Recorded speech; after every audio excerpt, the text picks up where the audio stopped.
বন্ধুসকল আজি মই লৈ আহিছোঁ কেইটামান অতি প্ৰয়োজনীয় অসম বুৰঞ্জীৰ প্ৰশ্ন উত্তৰ তো আশা কৰিছোঁ ভিডিঅ'টোৰ দ্বাৰা উপকৃত হ'ব। তো ইয়াত দেখা পাইছে আপোনালোকে প্ৰথম কুৱেশ্যন কুশল কোঁৱৰক কেতিয়া ফাঁচি দিয়া হৈছিল?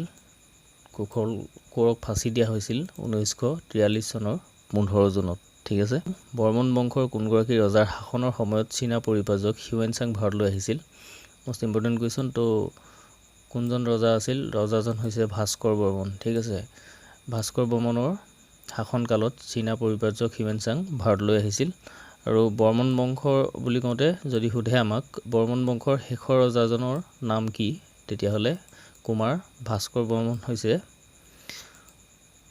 বৰ্মন বংশৰ শেষৰজন ৰজা। ঠিক আছে। ৰুদ্ৰসিংহৰ পূৰ্ব নাম কি আছিল?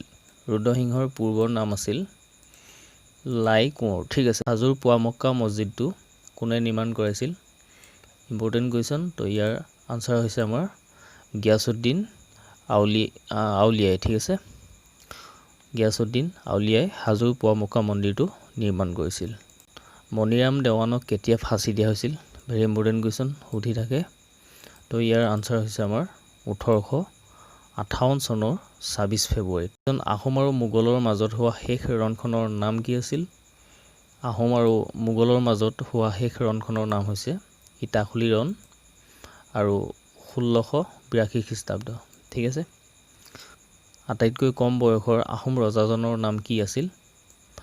তো আটাইতকৈ কম বয়সৰ আহোম ৰজাজনৰ নাম হৈছে চুলিকফা। কৈছে ৰংঘৰ কোনে সজাইছিল? তো ইয়াৰ আনচাৰ হৈছে আমাৰ ৰংঘৰ সজাইছিল স্বৰ্গদেউ প্ৰমত্ত সিংহই 1746 চনত। কেতিয়াৰ পৰা অসম ব্ৰিটিছৰ অধীনলৈ যায়? তো ইয়াৰ ৰাইট আনচাৰ হৈছে আমাৰ 1826 চনৰ 24 ফেব্ৰুৱাৰীৰ দিনা। ঠিক আছে। ইয়াণ্ডাবু সন্ধি যিটো হৈছিলে তাৰ ফলস্বৰূপে অসমখন ব্ৰিটিছৰ অধীনলৈ যায়। শৰাইঘাটৰ ৰণত আহোমৰ সেনাপতি কোন আছিল? শৰাইঘাটৰ ৰণত আহোমৰ সেনাপতি আছিল লাচিত বৰফুকন, সকলোৱে জানে। আৰু মোগলৰ সেনাপতি আছিল ৰামসিংহ। ঠিক আছে। এইটো সোধে মোগলৰ সেনাপতি কোন আছিল, এনেকৈও সুধিব পাৰে। শৰাইঘাটৰ ৰণত আহোমৰ সেনাপতি আছিল লাচিত বৰফুকন, মোগলৰ কোন আছিল তেনেকৈ সুধিব পাৰে। তো ইয়াৰ উত্তৰ হ'ব তেতিয়া ৰামসিংহ। ধুতৰালি কোনজন ৰজাৰ দিনত নিৰ্মাণ কৰিছিল? স্বৰ্গদেউ গদাধৰ সিংহৰ দিনত। ঠিক আছে। আহোমৰ শেষ ৰজাজনৰ নাম কি আছিল? আহোমৰ শেষ ৰজাজনৰ নাম হৈছে স্বৰ্গদেউ পুৰন্দৰ সিংহ। ঠিক আছে। ঠিক আছে। আকৌ যদি সোধে আমাক কম বয়সৰ আহোমৰ ৰজাজনৰ নাম কি আটাইতকৈ, তেওঁ হৈছে চুলিকফা বা ৰত্নধ্বজ সিংহ। ঠিক আছে। নেক্সট কুৱেশ্যন কাৰ দিনত চীনা পৰিব্ৰাজক অসমলৈ আহে? তো ইয়াৰ আনচাৰ হৈছে ভাস্কৰ বৰ্মনৰ দিনত। ঠিক আছে। পৰিব্ৰাজকজনৰ নাম আছিল হিউৱেনচাং। অলপ আগতে এনেকুৱা এটা কুৱেশ্যন আমি কৰি গৈছোঁ। কুৱেশ্যন কোনজন অসমীয়াই ব্ৰিটিছৰ বিৰুদ্ধে প্ৰথমে বিদ্ৰোহ ঘোষণা কৰিছিল? Very important question. তো তেওঁৰ নাম হৈছে গোমধৰ কোঁৱৰ। ঠিক আছে। ইয়াত কৈছে কোন চনত অসমীয়া ভাষাটোৱে ৰাজ্যিক ভাষাৰূপে স্বীকৃতি পাইছিল? Very important question.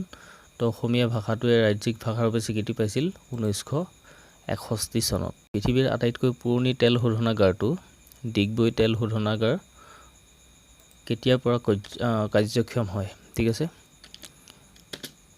তো ইয়াৰ আনচাৰ হৈছে আমাৰ 1901 চনৰ পৰা। ঠিক আছে। অসমত স্বৰাজ দলৰ প্ৰতিষ্ঠাতা কোন আছিল? অসমত স্বৰাজ দলৰ প্ৰতিষ্ঠাতা হৈছে তৰুণৰাম ফুকন। অসম সাহিত্য সভাৰ প্ৰতীকটো তৈয়াৰ কৰিছিল? তো অসম সাহিত্য সভাৰ প্ৰতীকটো তৈয়াৰ কৰিছিল যুগল দাস। ঠিক আছে। পঞ্চপীৰৰ দৰগাহ অসমৰ ক'ত অৱস্থিত? ঠিক আছে। তো ইয়াৰ ৰাইট আনচাৰ হৈছে আমাৰ ধুবুৰী। কুৱেশ্যন প্ৰখ্যাত উমানন্দ মন্দিৰটো কোন চনত স্থাপিত হৈছিল?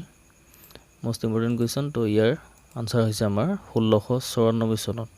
ঠিক আছে। তো বন্ধুসকল এইকেইটাই আছিল অতি প্ৰয়োজনীয় অসম বুৰঞ্জীৰ প্ৰশ্ন। তো আশা কৰিছোঁ ভিডিঅ'টোৰ দ্বাৰা বহু পৰিমাণে উপকৃত হৈছে। তো যদি ভাল লাগিছে ভিডিঅ'টো প্লিজ লাইক কৰিব, শ্বেয়াৰ কৰি দিব আৰু সমনীয়াৰ ওচৰত প্লিজ। আৰু যিসকলে মোৰ চেনেলটো এতিয়াও ছাবস্ক্ৰাইব কৰা নাই ছাবস্ক্ৰাইব কৰি দিব। Thank U. থেংকছ ফৰ ৱাচিং।